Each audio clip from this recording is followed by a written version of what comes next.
Give your Discord a fresh look. Change your username on mobile in just a few taps. But first, make sure to save this video for your future reference.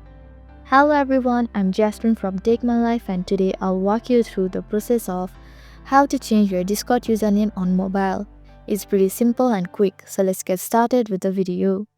First, locate and tap on the Discord app on your phone.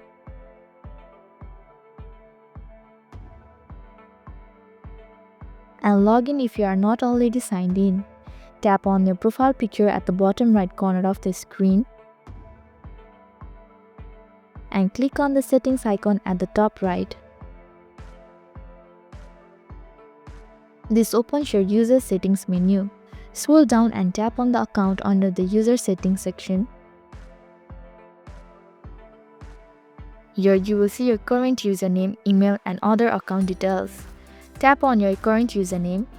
Type the new username you want. Make sure your new name is unique.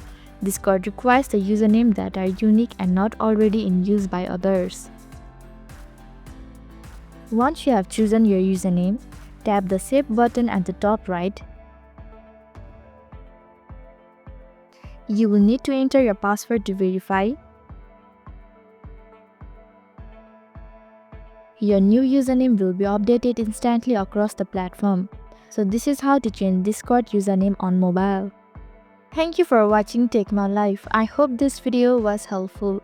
If it was, then hit the like button and comment down if you have any questions or feedback. Also, if you are new to our channel, please subscribe and hit the bell icon so that you don't miss our upcoming videos.